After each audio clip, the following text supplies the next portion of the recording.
Hey, Doc Eisenberg, how we doing? Nicole I'm Eisenberg good. of How are you? Riverside. Can you Oh, hear me okay? yeah. Can you close out your Riverside? It looks like I'm getting some feedback that you have Riverside open on another tab, the podcast. I think it needs just one open. See here. It's showing two still. Wait, you X'd them out. Is that better? Notification's gone. I think we are all set. How you doing? I'm good. And yourself? Good. Great. Today, yeah, great. How's the weather there in New York? Yeah. Yesterday was like brittle because it was super windy and you get all Yeah. these little cracks and everything in between your skin and I just Yes. Well, how you your doing? weather has invaded us down here in Tennessee. We got an inch or two of snow today. So You did. we did. You're in Knoxville, right? I'm in Knoxville, Tennessee. Yeah. Honestly, I used to make fun of Southern people for not being able to tolerate or put up with bad weather. But now that I've lived here a while, we actually can't drive in the snow, and there are no facility or no plow trucks to plow. There's no salt. There's no shoulders to go off on the side of the road. So it actually is dangerous in the South to drive when it's bad weather. No, no. What do you drive? I drive a Volkswagen Atlas. Is to It's an Volkswagen. SUV. Okay, okay. Yeah. So it does okay in the Yeah, snow. no. And I did my residency in Connecticut. So having to drive in the snow and the ice for 4 years, I'm not a bad driver. Other people are bad drivers. Sounds like you graduated your snow residency. I did. I did. Yeah. Yeah, Connecticut gets a few inches. How often does it snow in Tennessee? I'm not familiar with the weather. We get a little bit of snow. If we're lucky, we get a few inches to play, build snowmen and play in. But we usually get ice, and then it'll freeze. Like it can get cold, and then when the water freezes overnight, and then we're trying to drive, it can be dangerous. Yeah. Yeah, no, oh, that's not great. Do you snowboard, ski, anything? I ski. I just got back from Utah. That's right. You just got. Wait, were you in Park City? We ski in Brighton and Solitude, so it's across the canyon from Park City. But we do ski in Park City sometimes, just not this trip. How about Deer Valley? We love to ski Deer Valley. My family members, so it's complicated. My husband's half brother, his mom works at Deer Valley, and she can get us passes to Deer Valley, which is awesome. All right. Well, we're gonna have to talk about this because I love that area. Utah has the greatest skiing. I think Utah has the best skiing. it's the best. The powder is just. It's like a different world over there. And You we know. got powder this weekend. It snowed every day. It was That's great. right. I did see You that ski, you story. don't snowboard, right? Correct. Okay. Because Deer Valley, there's no snowboarding. I know we didn't get to ski. I went to Park City. This is about a little over 5. Oh wow, that was like 8 years ago now. But Park City, and then you have that was it like the gondola that connects to the canyons Yes. on the other side. The Yeah. beautiful town in Park City to go out and the restaurants. We didn't get to ski Deer Valley, but we ate there. I Yeah. don't know if that's like normal. It is an international place to travel now, Deer Valley. Like when we go, it's top level, high end dining, like VIP service. They'll get your skis off your car for you, it's all posh and everything, which is kind of fun. It is. When we were there that one night, exactly what you said. Exquisite dining, very nice, very proper. There was this TV celebrity. Is it Conan? I think it was Conan O'Brien who was there's like really tall, but it was like, whoa, this place is kind of busy. Yes, definitely some celebrities. And then with Sundance in Park City, it brings out the celebrities every January. I miss skiing. Did you have to go through? When did you start skiing? I'm curious. When did I start skiing? Where? Sorry. Just when did you start skiing? Like in Oh, your when did I learn? I went skiing a couple times in high school out to Colorado. And, it's probably the same personality that made me want to go into oral surgery. It was like all or nothing, just Yep. like I'm going to go down this hill as fast as I can and I'll figure out how to turn and stop, and I loved it. It was just adrenaline, high speed, and I'm fairly athletic. So I think I just kind of figured it out. And my husband and I have been married 20 years. So we've been together about 22, 23 years. And with his family in Utah, we've skied out there the past 20 years. Well, that's not. So And we go he's from yearly. Yeah. his family's To in you. Utah. Yeah. We leave our ski stuff out there because we just don't ski anywhere else. It's the best, and it gives something to do when you go there. You're looking forward Yeah. to it. It's a complete change of scenery, right, from Tennessee. It Now you're in is. the mountain, and then Yeah. Wow, that is well. First of all, congratulations, 22 years, and that's excellent. Yeah. And for surgeons as dentists, doctors, I think even lawyers, the divorce rate is climbing up and up and up. So I got to give you flowers for that. That's excellent. That's something I aspire to be. Well, he's an attorney, so we kind of have the double. But we met when I was in dental school, and we got engaged literally the day I graduated dental school. I was not real happy with him, but I did say yes. I thought it was a little much to propose the day I graduated, but I said yes, and I said, okay, if we can get through the first year residency, we should be golden, because I knew it was going to be challenging, right? But you did it. You did it. Yeah. What Yeah. did he tell you? What? That's a lot all one day. Graduation, proposing. I think he was trying to get it in before I actually became officially a doctor, but he won't admit that. All right, I get it. I get it. Gotta be honest, though, right? He had said he was trying to for multiple days and had something planned out and it fell through. And it was just kind of like, I got to do this now. Yeah, and that's oh man, a lot of excitement at once. Real quick, It was. you mentioned going as fast as you can down the slopes because I get a lot of this from friends who ski, snowboard, etc. Do you ever have any doubts or any like of getting injured while you're on the slopes? You know what I mean? Does that ever kind of run through your head? I'm curious. It does now that I'm a surgeon, and in the past few years, absolutely, because the last thing you want to do is injure, your fingers, your hand, your wrist, your arm, not be able to operate. When I was younger, absolutely, had no fear, just enjoyed the adrenaline. Now when I go, I'm not so worried about it. I think I'm more confident in my abilities and and mature enough to realize I don't need to go down things I don't need to go down. Right, right, I right, don't have right. to prove to anybody that I can go down a black. I don't need to do that. It's okay. And there's so many slopes out there. It's like you don't have to. And yeah. I just do it for the enjoyment. I don't need to prove anything anymore.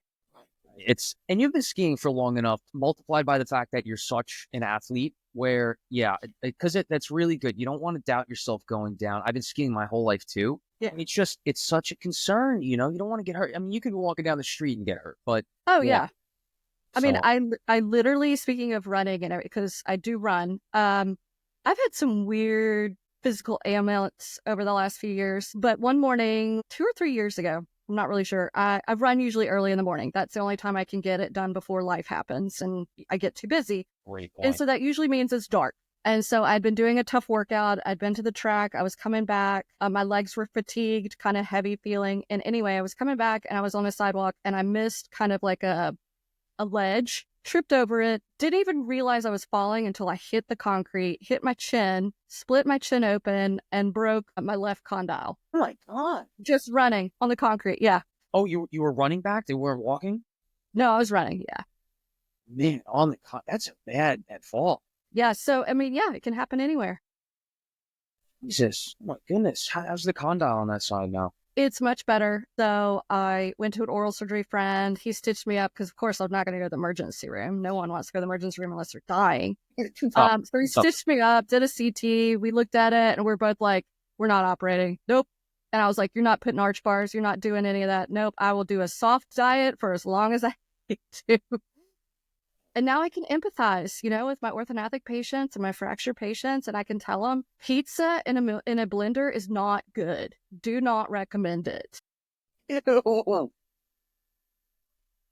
Oh, that's gross. Oh, It was gross. It was what very would you gross. recommend now while we're on the diet topic? I did a lot of mashed potatoes and gravy Okay. and sweets.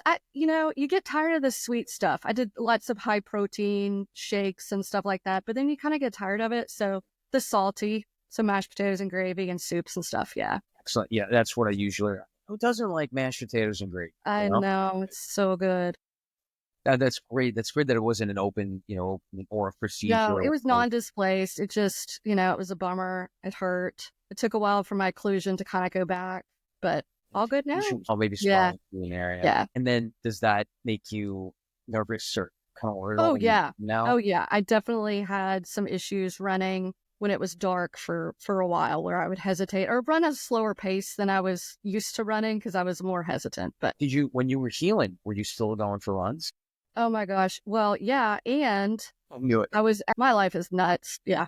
So I was actually on call. I was taking trauma call, and I actually operated the same day on a little girl who had fallen off her bike, over the front of the handlebars, split her chin open and broke her condyle. No way. Oh yeah. And then she had also split, she also had a, opposite side, body fracture or something. So I actually had to operate on her. I've got this great photo of the two of us kind of this sucks. It's too. That is condyle, chin, and then yeah. body. But yeah, that's funny. Yeah. Oh, you still running in the dark, or you kind of? I run in the dark. Yeah. It's the only time to get it done is early in the morning. Yeah, true. Yeah. What are your hours? Did you work today? Did not work today. So right now, the job I'm in a group private practice, and I'm working 2 to 3 days a week, just kind of depending on how busy the days get. We try to be more efficient. So I'll have 2 packed days instead of 3 kind of so-so days. Yeah. And then the office I work in, I split my clinic time with another female oral surgeon. And so we cover the whole week based on patients and schedules. Yeah. It's how really far away? Yeah. How far away is your office? Is it close by? It's in your area, or you got to drive? It's a 20-minute drive. It can take a while to get there depending on traffic. It's not right around the corner. I can't pop home for lunch, but it's not bad. I've definitely had longer commutes. So yeah. I've seen some of the things I'm like, what was it? Commander? Wait, am I saying? I was commander in the Navy. Yeah, I served 9 years in the Navy. 9 years, right? I did 9 years. And forgive me, it's embarrassing. I do have people in the Navy and the Army in my family that are in the forces. I'm not sure where commander ranks in the. So the Navy wants to be completely different from the other branches of the service. So the way officer rank goes is an ensign, lieutenant JG, a lieutenant commander, then captain. So commander would be an 05, and then the next level would be an 06, which would be a captain in the Navy. And then 07 would be admiral. 9 years, you move up in rank. Yeah. Yeah, you're pretty badass. Oh my goodness. I've done a lot of things. I've made a lot of mistakes. I've learned along the way. Yeah. Experience is excellent. You want an experienced surgeon in all facets of life, I would say. Yeah, absolutely. Yeah, you see very unidimensional people, especially in academics or any career. But no, you're so experienced. And we were talking about that yesterday. We could touch on private practice. We could touch on corporate. We could talk on force. Yes. Yeah, we could go any direction right now. Why didn't you go up into captain? Was that it after those years, or? Yeah. So the way my contract worked with the Navy, I did the HPSP program for dental school. So 4 years, they pay for dental school, owed 4 years. After my first year in dental school, I realized I wanted to specialize. I wanted to do oral surgery. I was sold on it, loved it, committed to it. Then I had to negotiate with the Navy because I was contracted to 4 years. They didn't want to just defer that time. The person I negotiated with, and since then I've learned everybody has different negotiations, everybody has different contracts, but mine specifically was that if I matched in a program, so I did not do my training through the Navy, I went the regular pass application and interviews and stuff like that. But if I had matched in a 4-year program, they would not allow me to do a 6-year program, that I would owe 5 more years for a 4-year program. So that's how I ended up doing 4 years of dental school, 4 years of residency, and owed 9 years in the Navy. While in the Navy as an oral surgeon, first duty station was in Norfolk, Virginia for 2 years, then 3 years in San Diego, where my twins were born, then a year in Okinawa, and then 3 years in Washington, D.C. And my husband is a Naval Academy graduate and was a surface warfare officer, and then went to law school while I was in residency. So he was a judge or a Navy lawyer, and they did not co-locate us or kind of keep us together. So, for example, my twins were born in San Diego. My husband was deployed on an aircraft carrier for back-to-back deployments. And then I got orders to Okinawa, Japan. He got orders to Afghanistan, which then got canceled, and he ended up in Washington, D.C. So I lived alone in Japan with my twins, working at the hospital as an oral surgeon. Oh. So after my 9 years, I'd had enough. Yeah, I had enough just back and forth to Japan. Yes. What? Yeah. How long were you in Japan for? We have a huge Navy base in Okinawa. How long? How long were you? Oh, how long was I there? 1 year. I was supposed to be 3 years. And I served a year, and it was really hard. My twins were 2 years old at the time, or they had just turned 3. And I had no family, no spouse. I was working at the hospital, so I was a hospital oral surgeon and taking call and stuff. And it was just, you're constantly swamped. You're constantly swamped. And now they're 3 years old. They're starting to develop into that stage where, they're going to remember these things. Oh, yeah. Man. And you're never around. You're working. You're always working, I'm sure. Right. And then even like daycare, it's only set hours, and then you only get a certain amount of money to be in the military. You can't work outside of the military. Well, at least not in Japan. So, I couldn't really, it was just hard. So restricted. Countries everywhere you look. I mean, I can't imagine that. And then your husband's on the other side of the world. Yeah. No help. No help whatsoever. And there's no opportunity to get help. And you said your husband's a lawyer. He was a judge? Or Yeah. is still a judge? Well, he was a judge in the Navy, and now he is a prosecutor for Knox County.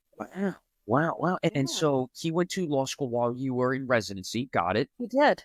So you must have met, I'm assuming, because he was in also the Navy. We met while I was in dental school. I went to dental school at University of Tennessee in Memphis, and my husband was stationed in New Orleans at the time, and he was playing rugby for the men's team, and ended up playing a match in Memphis, and we met at a bar. So it had nothing to do with the Navy. That's awesome, though. But like, yeah, similar. But you were already in HSPC during that time. You were already. I was. Yeah. And the summer, let me think. I think it was the summer. Yeah. Summer right before my third year of dental school, I went out to San Diego to do an externship with their oral surgery program to learn more. So I spent a month working with them, partially because the oral surgery program at my dental school wouldn't allow me to spend time with the residents because I was a woman and they were all men and they didn't feel comfortable having a woman with them. So I went out to San Diego. He went out to San Diego to do some training, and we spent about a month together. And we ran the San Diego Rock and Roll Marathon, and our relationship kind of worked out. Yeah. This is the perfect love story. And there you go. 22 years later, you're still I love this. That's how it should be. My goodness, you guys had to struggle at times with the distance. We did. And with any kind of relationship, there's going to be ups and downs, and there's going to be hard patches, but you've got to go through it together. You can't do it on your own, or you can't do it separately, or the relationship just doesn't work. We're not perfect. Obviously, we disagree on things, but he's been my biggest support and my rock through all the hard stuff. So, yeah. Yeah. And plus, he's a judge. It's not like you're going to argue with him, right? I just say it's stupid. That's my only argument. And then he gives up. All right. You got that bingo card, the Uno cards. That's stupid. Okay, we're done. Now I'm curious, because I'm in a relationship that's really picking up, and it's 4.5 years now. What's kind of your secret with your husband? What's one thing you could always rely on? Like, hey, let's talk this out, or hey, you want to go do that thing that whatever is your favorite. Oh yeah. What kind of tricks do you have? We learned really. I think going through residency together, 100% helped solidify our relationship early on. He learned very early, do not talk to me the minute I come home. Give me at least 15, 20 minutes to decompress. Don't bombard me the minute I walk in. Let me have my space.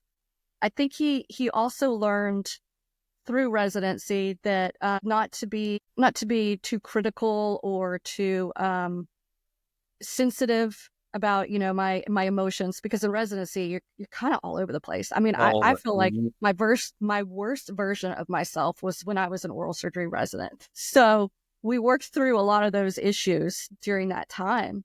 So even though we've been through rough patches, I feel like it's not as bad as it was then. Listening to each other, telling him, I want you to listen, just to listen, not solve the problem, Yeah. That's all. Yeah. These are some great tidbits. I never thought of how coming home, as soon as you're home, you're in your safe space now. Yeah. And you do need that time to just, even 15 minutes, to decompress and just kind of unwind and unravel some of the knots that came up during the day. That is such a good point. I've never kind of defined that. I know exactly what you're talking about. I've never had the chance to really define that. I really appreciate that. That's a good one. And then, when you bring up these problems, these issues, or this happened, that happened today, sometimes you just kind of need to talk it out, not necessarily be bombarded by someone else's perspective and proposed solution, if you will. Yeah. So even now that I have kids, I have teenagers. I have boy and girl twins. They're 15 years old. And even now with my kids, I'll say, they'll be talking or explaining something, and I'll have to stop and say, do you want me to listen, or do you want me to try to find a solution? And sometimes they'll say, I want you to help me, or sometimes they'll say, I don't know. And sometimes it's just, I just want to tell you about it. Right. I bet it's such a good point. I've never thought of it that clearly. It's funny. You remind me of my cousin in Florida who's an attorney actually, and he Uh-huh. has that kind of receptive sense, like, oh, they're just talking because they got to talk it out right now, or they're looking for a proposed solution. That's great. I Yeah. appreciate that. How does it feel? You're a mom, you're an athlete, you're a Wow. skier, you're a surgeon. You're doing it all. I love it. And there's even more I want to do. Okay, what's the next move? What's on your mind? There's just so many things. I love traveling. Traveling is where we spend our extra time and our extra money. And so many places I've been to and visited, and I want to go back, but then there's other places I want to go to. So most of my free time when I'm not doing one of those other things is planning our next big adventure or our trip and I like to get into the nitty gritty of it and figure out the logistics of it, the where we're going to go, what we're going to eat, where we're going to see. And I have a tendency to overpack things because I'm just that kind of personality where I like to go and see and do. So yeah. You got to make the most of it, right? Yes. This past weekend, how long were you there in Utah, by the way? We were there 4 nights. Okay, a little bit quicker. Did you jam pack this, or was this kind of more of a just let's go ski? This was all about skiing. We stayed near both Solitude and Brighton. And I mean, we went and got our gear, drove up to the mountains. My brother-in-law, they own an A-frame. So we stayed with them. And I mean, we just skied all day, and then flew back home. What's an A-frame? I'm not familiar. A-frame, like a home that, it's built like with the roof. It's like an A-frame. Did it not come out? Did my Southern accent like? Oh, no. I don't know. That I guess that's a topic I don't know much about with the houses and the structure. I've seen them though, like in the mountain. You see them in the Adirondacks a lot. Yeah, I know. I get the A-frame now. Yes. That's awesome. What's the next trip? What are you thinking as far as the next trip where you are going to jam pack in events and plan it? Yeah. So this summer, meaning my family, my kids and my husband, and then my sister, and then her son and her husband and our dogs are going to the Pacific Northwest. And so I've got an itinerary where we're flying into Portland. We're going to check out kind of some of Oregon, and then we're going to drive down the coast, see the redwoods in Northern California, drive up the highway all the way up to like Forks in Washington, and then out of Seattle. You said that some places you would go again versus new. Is this a new trip or one that you've been? This is parts I've been to, but not all of it. So this is kind of a new trip. Okay. Have you seen the redwoods before? I have not seen this national forest, no. I've never seen it either. I just keep hearing and seeing these photos on Instagram of these trees that just keep going up into the sky. Yes. And you said, how many dogs do you have? What kind of? I have one dog. We have a Shih Tzu that we got during the pandemic. He's been the baby of the family now. It's so funny, Mike. He's a good traveler. He's been out west. He's been to Yellowstone. He likes to go to the beach. He travels well. He likes water and the beach and the sand. Yeah. Yeah, he does. Really? So that's so funny you mentioned that. My girlfriend has a Shih Tzu and hates the rain. Like won't even walk outside. And it's like, come on, you gotta go pee. Come on.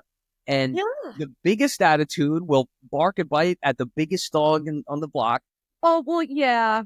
I mean, he's got the little man syndrome. He thinks he's a big tough guy. But little Napoleon syndrome, right? What's the name of your Shih Tzu or your girlfriend's Shih Tzu? His name is Nico, but you know how dogs, they get like this like nickname? Yes, of course. Lots of nicknames. Right? What's your dog's name? Ollie. Ollie.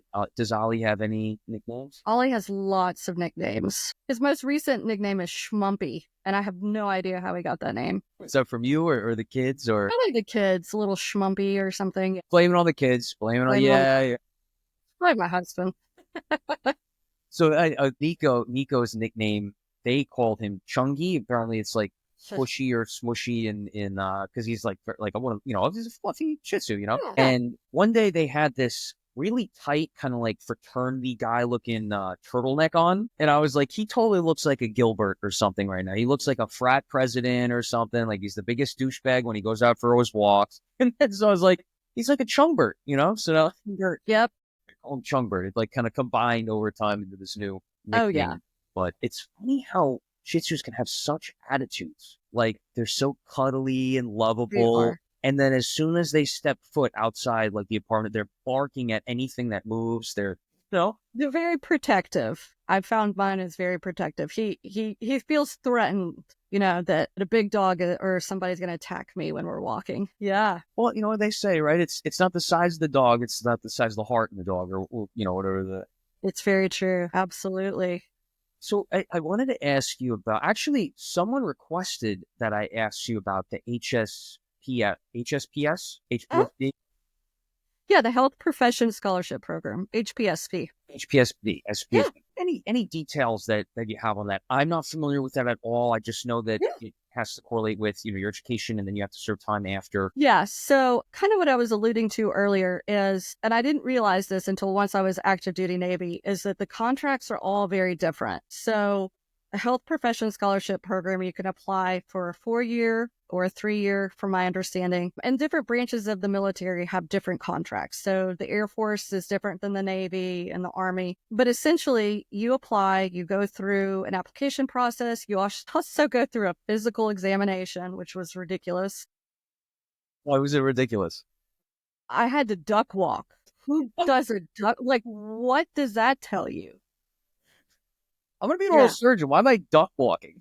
duck walk. Yeah, this was in college because I applied for mine when I was in college. But yeah, duck walk. I don't know. Anyway, it felt very like 1930s or 1940s. Did not make any sense. But I applied for it. I was accepted to it. They, meaning the military branch, will pay for your tuition. They pay for books. I don't know if you guys still use books in dental school. We use books. Yeah, yeah. A lot to pay for. Instruments, supplies, and then they'll pay you a small, like, living expense. I forget what they call it, the terminology for it. Like a stipend or something, or A something. stipend. Yes, a living stipend or a stipend to pay for living expenses. Most of the time it's a small amount. So I ended up still taking out student loans, but it was a fraction of the cost of most of my other friends that were in dental school. And then you owe them time in the military. Specifically, when I was in the Navy, a lot of people coming out of dental school wouldn't necessarily take their dental board examinations because the Navy would feed you into an AEGD or GPR kind of a program as a way to kind of level the playing field, because they had all these dentists coming in from all these different dental schools. And they were, some people have more clinical experience than other dental schools. And so in order to kind of level the playing field, they'd put you in one of these programs just to make sure that you knew what you're getting into before they would send you out to a clinic where maybe you're the only dentist there. Because there are some duty stations, like on a ship or in some clinics, where you can't, get advice from another dentist. So most of the time, you graduate dental school and then you go into an AGD or a GPR program. One of the benefits of those programs are that it then can feed into residencies pretty easily. They have some really great residency programs. So if you're interested in pursuing any of the residencies and programs, it's a lot smaller applicant pool that they're taking from. So you have a greater chance of specializing in the military. So there's quite a few benefits there. But then you were saying you have to serve time afterwards. But I know you said that the contract, the negotiations are all different for everyone. I was told just generally it's like if you take, or they fund your education for say 4 years, you have to serve 4 years, or is it more than that? I don't know if you could. See, that's where some of the contracts differ. Some of them, yes, you come in, you serve your 4 years. Some of them, if you do one of those residencies, which they're pushing people into, those GPR or AGD, then you owe additional time. And so if I'd advise anybody that's, looking at these, read the contract and negotiate the contract, because you do have leverage. They may make you think you don't have leverage, but you do. And then even go to the different branches and see what each of the branches will offer you. Take the Navy and compare it to the Air Force. That's a great idea. Because they're similar, but there are differences, and there may be a benefit to one or the other, or you can use one to negotiate with the other. That's such a great idea. Yeah. And then use it as bargaining power against the other. That's brilliant. Wow. If you were to do it again, would you do it the same way that you did it? It's hard to say. My life was different because I served in the military. I did get to experience some things that other people will never get to experience. I met some amazing people. I learned a lot of things I never knew existed or that I would need to learn about leadership, running medical departments, how hospitals run, how ships run, how the military runs. Looking back at the delay, meaning I served 9 years in the military, and then I came out as a practicing oral surgeon trying to go into a private practice, and that was challenging. Challenging for a couple different reasons. One, I'd already been practicing and kind of developed my own techniques or skills or the way I wanted to do things. Two, I felt like I was kind of behind the power curve, meaning in the military, you have a set salary that you're getting paid. Whereas if you look at somebody that's been out of residency for 9 or 10 years, they're probably well established in their practice. They've either bought in, they're making good money, they may have some assets that they've accrued over, living those 9 or 10 years in one place. So yeah, I don't know. It's hard to say. In addition to the sacrifice, I mean, you're all the way in Japan, you're on the Yeah. West Coast, you're on the East Coast, and my God, I'm thinking about. I mean, I'm not complaining outright, but complaints of the sacrifice of time that I've personally gone through as far as dental school, as far as residency. I'm not in Japan right now, and I can see my Right. significant other on the weekends, so it's not like that bad. No, It's but you different, do you but do put things on hold during residency, and you feel like you are behind, say, the person that goes into medical or pharmaceutical sales. yeah. There's so many days I'm like, why didn't I do that?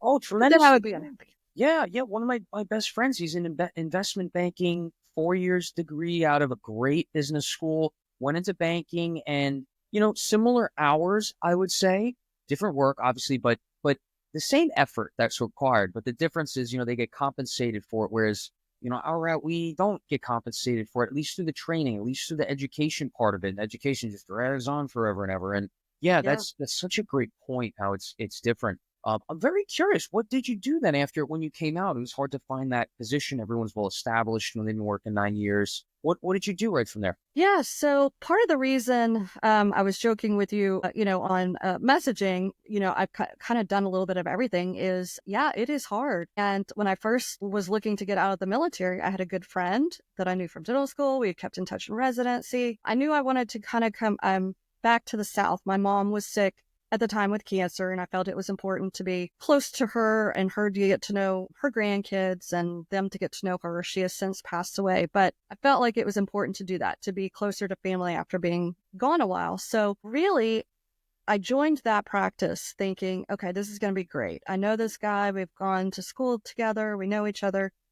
And it didn't work out. And it was really, really hard. A lot of different reasons for why it didn't work out.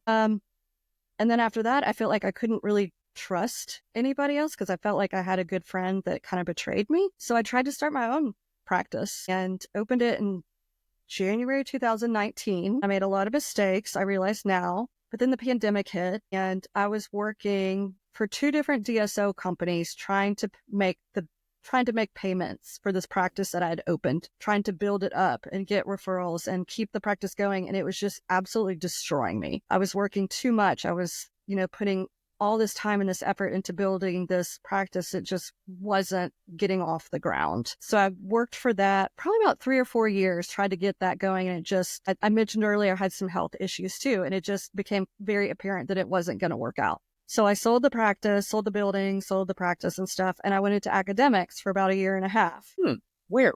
Where'd you go? So in Knoxville, they opened up Lincoln Memorial Dental School. It's a private dental school with some grants and funding for the Appalachian people in this area. Oh yeah, LMU. Yeah, I'm familiar a Yeah. little bit with it. It's new. Yeah. It's very new. And unfortunately, I pointed out some problems I felt like patient safety, some issues with, I didn't feel like things were being done correctly. And I just didn't feel comfortable working in an environment that wasn't safe. So I left and went into private practice again, this time into a group private practice. The difference was I had met one of the oral surgeons in the group, another woman oral surgeon who had moved to the area and helped build this group practice. And she and I worked together at LMU.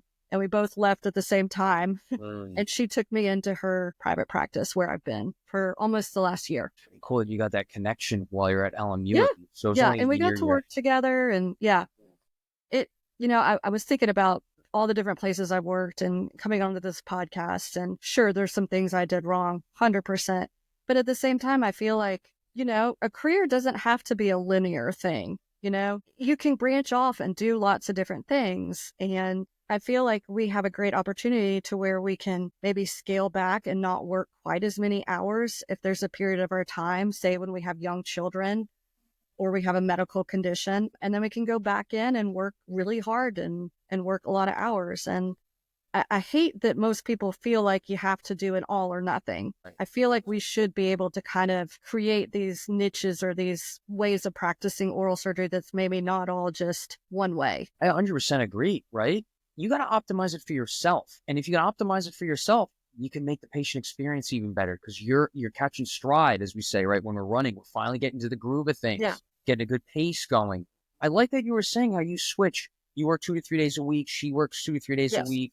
Any weekends, or is this strictly We weekdays? don't work any weekends now, and then we cover for each other. For example, when I was out of town in Utah, she covered those days, and then when she's out of town, I cover her days. So it works out really well, and we have each other's backs, and we trust each other, which I think is really important. With the practice, it's a relationship, and you have to be able to communicate and support each other. Yeah. And is she a partner? Are you a partner in the practice? Is that She is a partner, and I am in the buy-in stage. excellent? Yeah, you got to invest Excellent. in yourself, right? That's right. That's right. And then you're your own boss. That's the best. Yeah. I'd What never. about you? You're finishing up, correct? Yeah.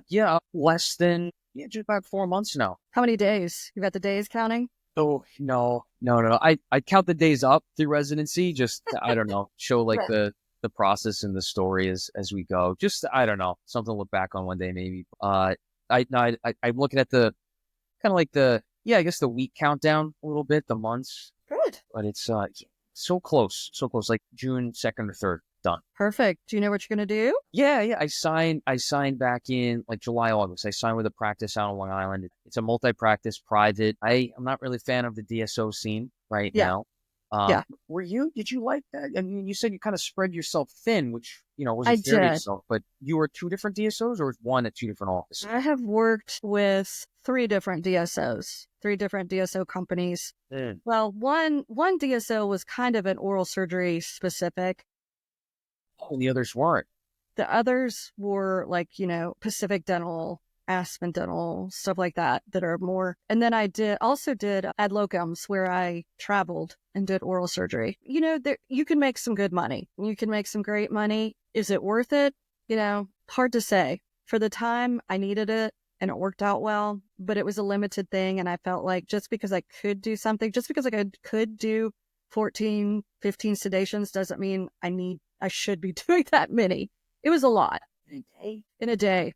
It was a lot. They work you hard. That's a lot. Yeah, that's There's a a lot. lot.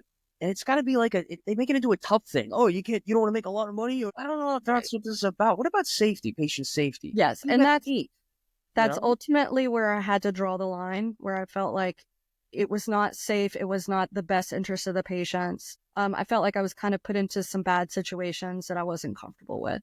Yeah. But for some people, it's a good deal. They don't have to worry about overhead. They don't have to worry about, overhead if they're a W-2 employee. If you're an independent contractor, then you're bringing all your stuff in and setting it up. So there's different ways to look. And I've done both those. I've done independent contractor where I brought all of my instruments, equipment, anesthesia. I even brought assistants with me. And that's one way of doing it. Or there's a way where you go into the office and they are supposed to provide everything for you. I see what you did there. Yes. Yes. Exactly what you mean. Yeah. I feel like I talk to attorneys and they say the majority of these malpractice suits, they come from DSOs. I mean, just the quantity of people, and unfortunately, you have to, limit your not limit your focus. Your focus decreases in order to maximize the quantity that you're looking at, right? And the quality decreases. And Yes. I don't know. I'm just, I don't. You Yeah. can make all the excuses in the world for it, but it's like you're forgetting the number one thing at the end of the day. And I think patient-centered care, we got to get back there. But we do. But there are a lot of oral surgery practices that sell to DSOs that then let them run their practice the way they were running it as a private practice. So there's a lot of private practices out there that you wouldn't know are owned. oh yeah, by a more DSO. practices. Yeah. And unfortunately or fortunately, a lot happened during the pandemic. I mean, in Knoxville, forget how many oral surgery groups we have here, but there's probably only 1 or 2 that are still privately owned. The rest sold to corporations. Yeah, the pandemic really, I mean, they shut down their practices for 3 months. And it's like, how do you pay your staff? How do you keep the office? So you got to take Right. a loan to do that. And then when are you going to pay off that loan? That's going to take a hit of your income. And I get it. But the fact of the matter is, I mean, a lot of these people, it might be an unmarked office. They get to run it the same way. But as soon as they retire, they leave that practice, that DSO steps in, and then they change everything the way they want Right. to do it and turn And it into that, that's another thing is a lot of, or at least in the South, I've seen a lot of these guys are wanting to retire. I say guys because they're all men. or wanting to retire, and they can't find someone to come in and can't afford to buy the practice or buy them out. Yeah. And so, they try to find someone to come in and they can't find someone that can buy them out, so then they end up selling it to a DSO, or someone comes right out of residency and they owe $400,000 in student loans. They can't buy into a private practice. They got to go work for a DSO for a few years until they can make some money. It's And tough. It's tough. I don't know. I don't know if it's not sustainable. I think that's the best way to put it. And then, most people, and I ask students these days, do you want to be your own boss one day? Like, what do you dream about going to dentistry versus medicine? Why didn't you want to go into medicine? And a lot of them, they want to be their own bosses one day. There's a percentage of them that aren't going to be able to handle it. They're going to find out this isn't for me. But there's a big percentage that have that aspiration, that ambition to do it. And I do think that they can. And that availability, that access to owning their own office, it's going to be a completely different landscape. They're not going to have the financial support to begin it. And then by the time they get there, they're 40, 45, and it's like, you're going to have 10, 15 years. Maybe you get lucky and you push past 65, but it's like, you're literally saving up for half your career. Then you do it for 15, 20 years. And that's, I don't know, it's a different lifestyle. So what we were talking about before, the delayed gratification we already go through, I don't know, there's a big disparity between like, not even gratification, just like what makes it worth it going in to finally balance it out with the output that it gives you to afford that quality of life that you dreamed of. And absolutely, that's it's an issue. It's an issue. Yes. It's an ever increasing issue. So back to Long Island, huh? Back to Long Island. So I have to tell you, I did my training over in New Haven, Connecticut, and we did a rotation at LIJ for our pathology. Oh, no way. Yeah. So I spent a month at LIJ working with their oral pathology department. That's so funny. I have a friend he actually just went down to Maryland. He was an LIJ pathologist there. It's like a very active department, right? Very active. I tell everybody, I learned so much. I hated having to go do oral pathology and look at microscopic labs and histology and stuff, but I learned so much because they run a clinic. They see their own patients. They did their own biopsies. They did their own treatment. It's helped me a lot in my career because, no one wants to treat the burning mouth, burning tongue patient. Yeah. Do you treat them in your practice? I mean, I feel like I have a good grasp of pathology, so I end up getting quite a few. And I've kind of always been that little black rain cloud. Even on trauma call, always get the weird stuff. So I always get some bizarre pathology that walks into my clinic. You're black cloud. Oh. Yes. Oh, yes. How often are you taking call right now? I actually resigned. I was taking call at the University of Tennessee with their oral surgery department. It's a level 1 trauma center. Hey. I wanted to work with the residents. I loved working with them. I tried to negotiate a better pay structure. The hospital was not billing for the trauma services that we were providing. They were having us try and bill as private practitioners, and we weren't able to get reimbursement. So essentially, we were working for free. And so I found out what other people were getting paid to take level 1 trauma care and try to negotiate it, and the program director shot me down. And then there were some other microaggressions and harassment, and I was the only female oral surgeon, and I thought it just wasn't worth it to not be treated the same. I agree. And these hospitals all over are not paying surgeons to take. In the Northeast here all the time, I'm talking to these doctors and they're like, no, they don't pay us to take call. Why should we take call in your hospital then if you're not going to pay? I'm not billing that. I'm not taking my time to pay out to bill out. Why do we have to do that? We shouldn't. And they're in the hospital, they're leaving money on the table because they're billing for everything else. So throw a mandible fracture into that whole billing code thing. Come on. Right. And then pay the surgeon who's doing it, the one who's doing the work and treating the patient, and then going to see them for the follow-ups. No, correct. I mean, and then who would be, it wouldn't be the ADA that's behind this, right? Would it be the oral surgery, American, the AMIS? I mean, right now it's really hospital dependent. It depends on the hospital. And who would stick up for surgeons? I mean, to say all right, we need to put our foot down. If an oral surgeon is going to work at your hospital, it has to be the department head of the oral surgery department, or the oral surgeon in charge. And and they're not going to rock their boat. Yeah, they're not going to rock their boat for another surgeon. And then to be a true board certified oral surgeon, you have to have hospital privileges to be an ABLM member. And and then some hospitals, for example, I was taking call at the Children's Hospital here. Which I loved it, but they did not pay anything, $0 to take trauma call. And to have privileges, you had to take call. And I was like, no, I don't need to use your hospital.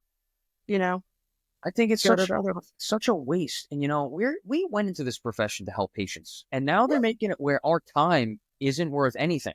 Correct. I think it's unacceptable. We need that empowerment as a profession. Who's going to step up? And I'm not going to take call if they're not going to. And it's not like it's tough because I'm still just going to be starting out. So I want to help out. I can't stand taking call like weekends and stuff.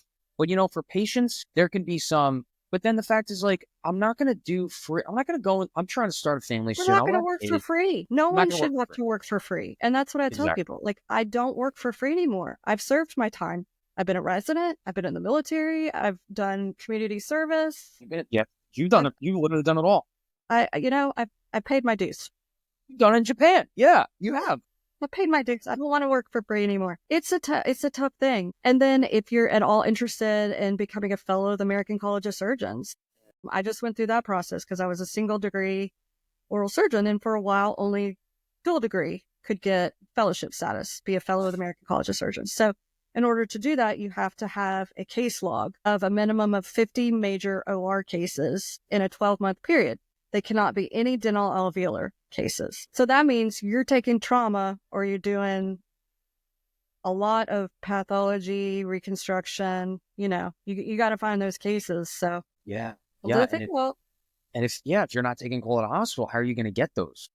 Yeah. And most of us as oral surgeons don't take cases to the hospital. We have the privilege and the training to do it in the clinic or in our offices or use a surgical center.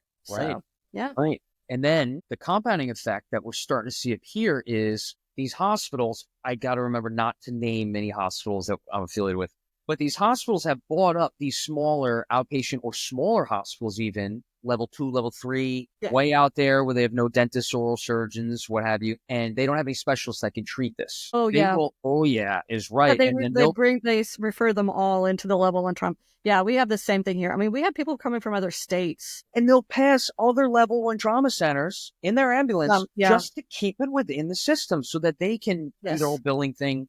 Yes. Is that right for the patient? If they're really intubated and they really need this, why are we... You just passed like 4 level 1s on the way here. Right. How about the bill passed that there's no surprise billing too? That you have to like consent them that you're going to charge them to do their surgery? Like, of course they're going to say yes. Yeah. But then when they get the bill, they're like, no, I'm not paying that. Right. Of course. He never told me that. She never told me this. Yeah. I didn't know that was going to cost me that. I thought it was included in my medical insurance. Yeah. And then so it's going to go down to, I see the way this kind of transpiring is that it's going to come down to the institutions, the academic institutions where the training takes place. All the residents are going to be at these higher level institutions, the big hospital centers. And then they're going to be buying up all these little ones and transferring everything to the flagship hospital. But is that better patient care? Oh, gosh, no. Well, if you don't have the specialist, yeah. But in the minutia, we can make the argument that, well, we got to get them to the specialist that could do this rather than trying to get another guy or girl to do this that doesn't have that training. Right. But how did we get to this point, which is all financial compounding effects that no one wants to talk about now? That's where we're looking. It's all about making money.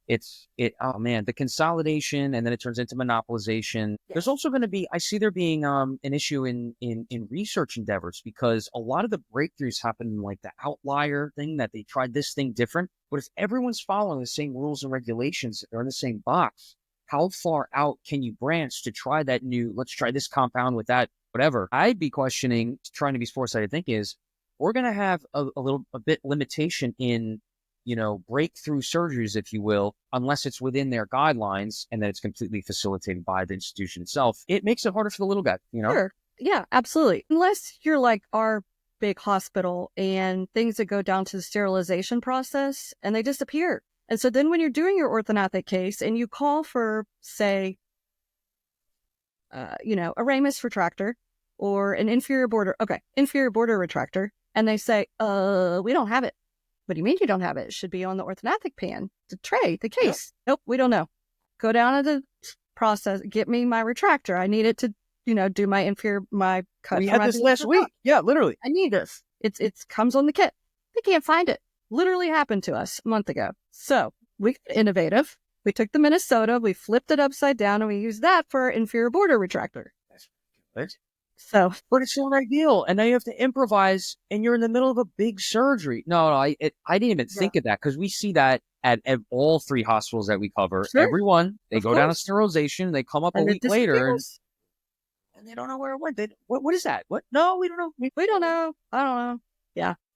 It's like, Cynthia, we talked about this a week ago, you know? Yeah. You just had this last night. Where'd it go? The mandible fracture. But Yeah. yeah, the other one, we were trying to use a trocar. We didn't have the part to the trocar, which they had used the night before, and then it disappeared.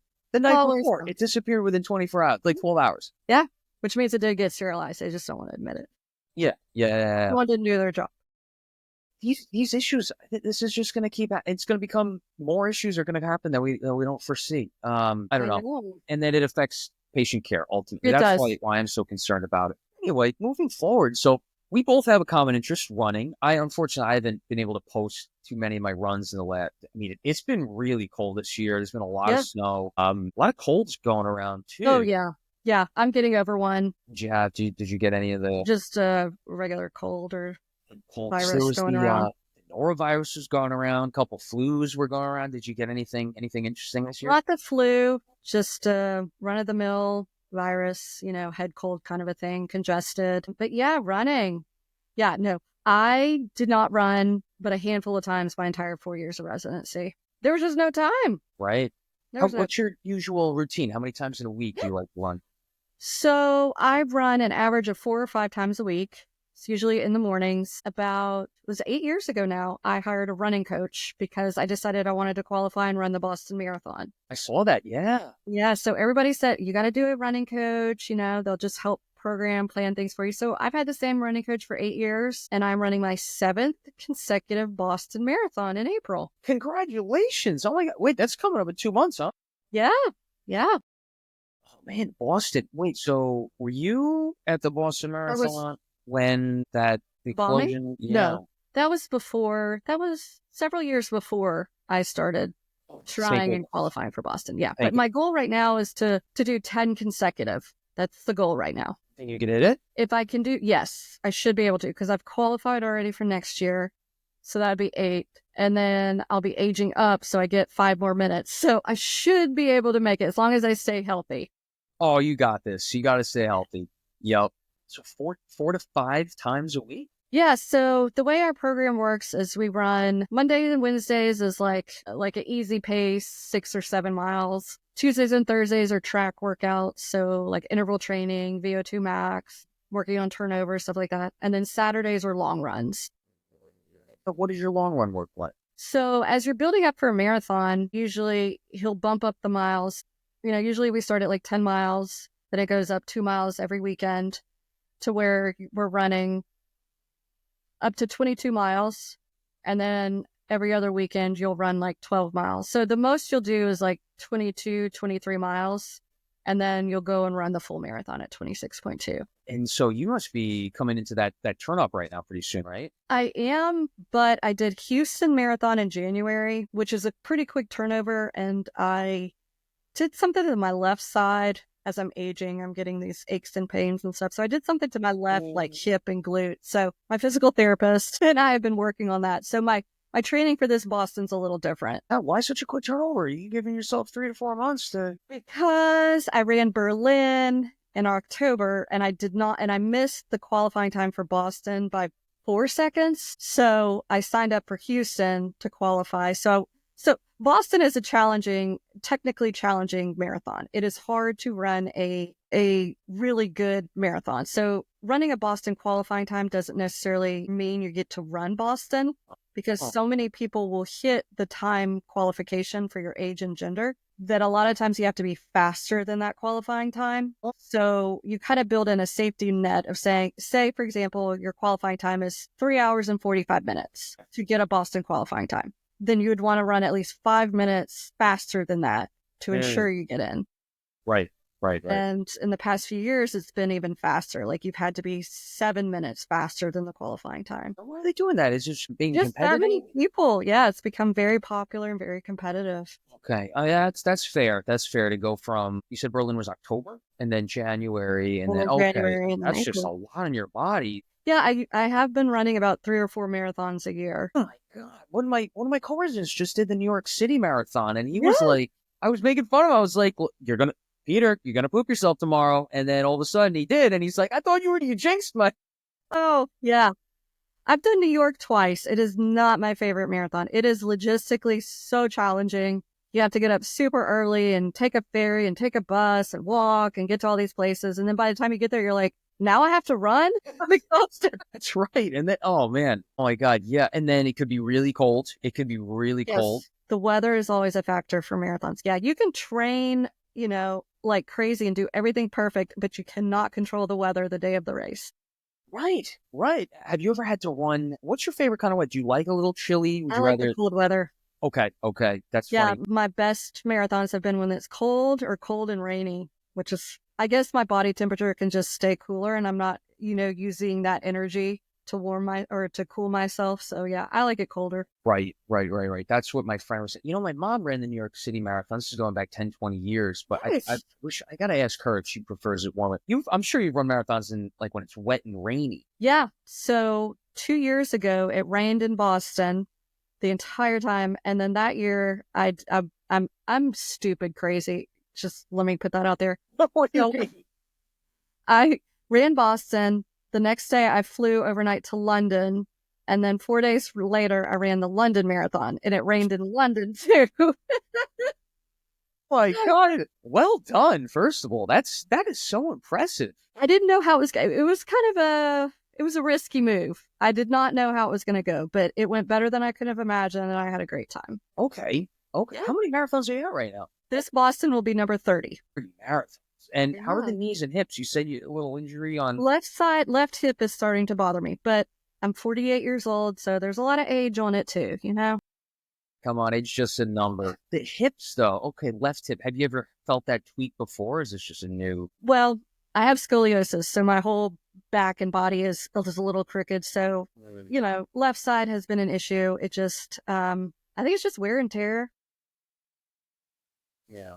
Yeah. Trying to do all the things, physical therapy, strength training, stretching, yoga, blah, blah, blah. But Yeah. Yeah. But thankfully, no wipeouts since then, right?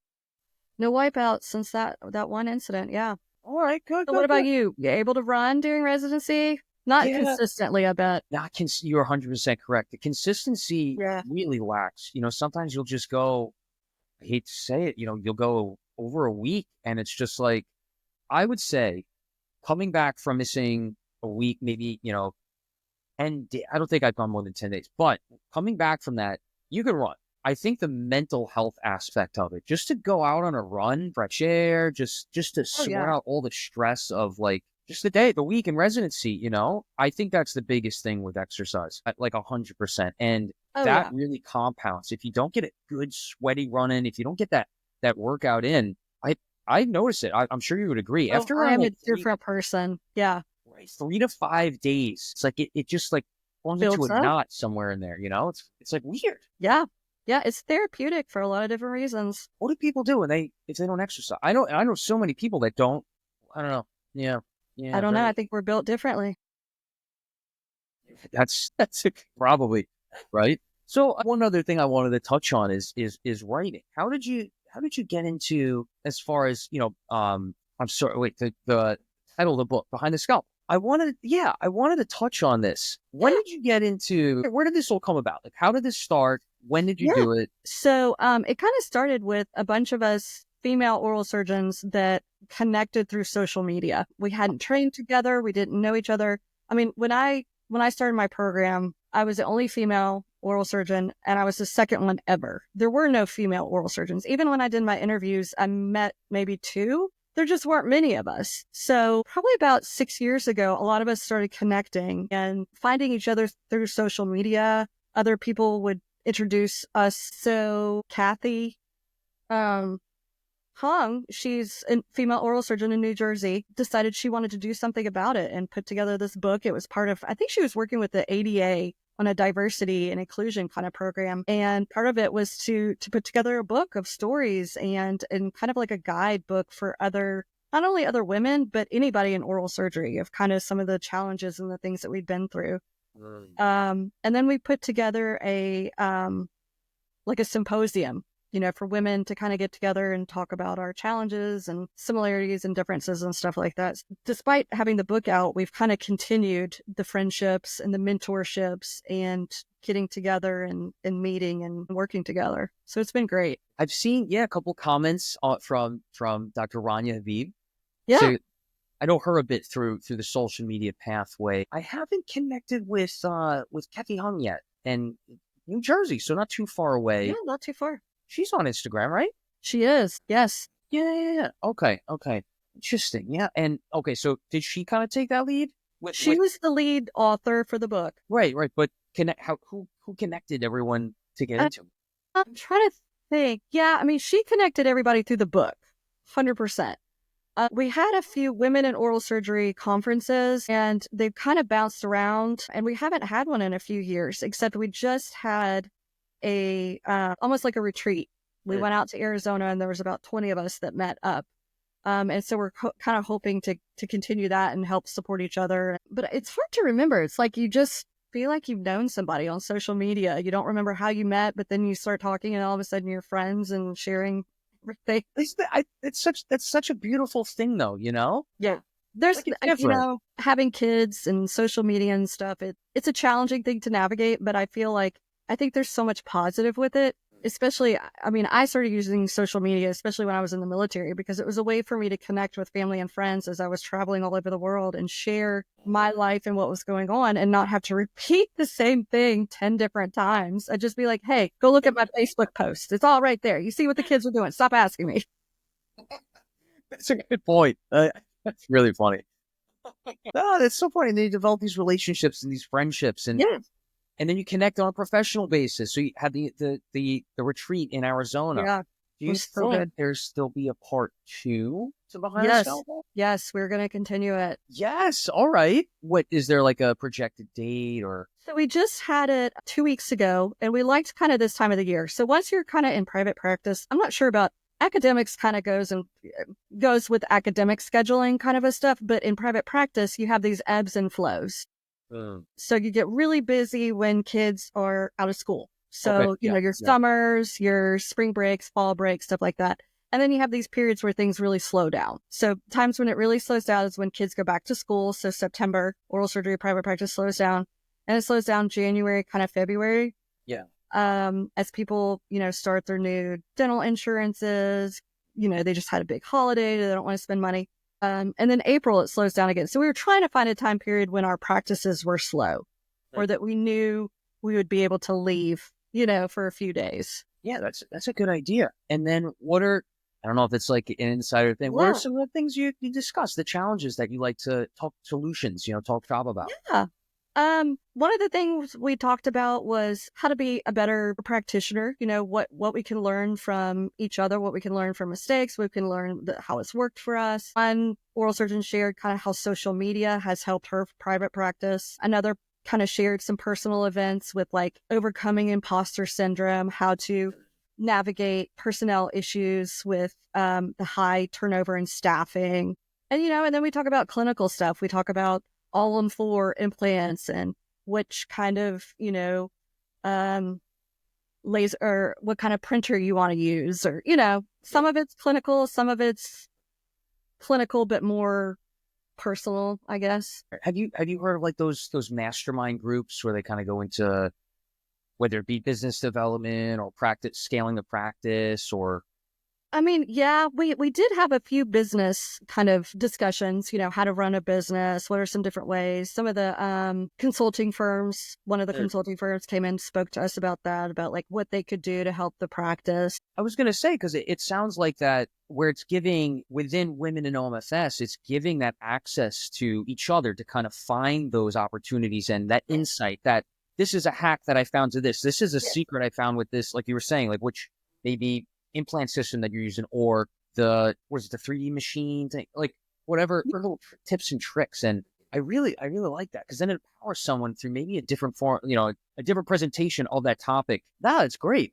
Yeah, I mean, I know we didn't specifically talk about it in the experiences this year, but one of the things we kind of were talking about in kind of small groups as we were enjoying ourselves at the spa was how we would love to discuss more contract negotiation. Talk about, how much do you get offered? Do you negotiate maternity leave? Do you negotiate, whatever the issues might be? How do you go about doing that? What are people seeing? Another big one, restrictive covenants. Mm-hmm. Found out the hard way Knoxville is they enforce the restrictive covenant. But, stuff like that's beneficial. Health and wellness, geez, even things as running a practice and taking care of kids and aging parents and all that life has to throw at you.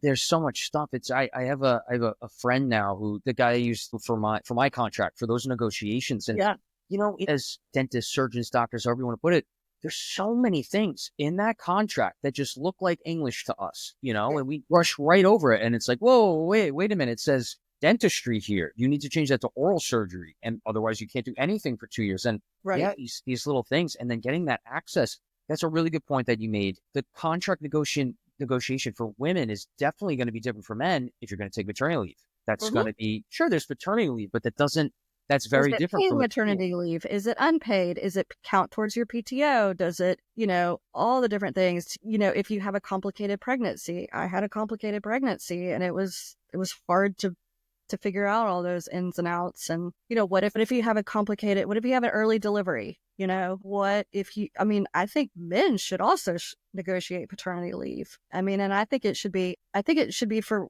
however you have a child, whether it's adoption, give birth to your own children, mother, father, whatever. I think that's important for the child. And I think it's important in pregnancy.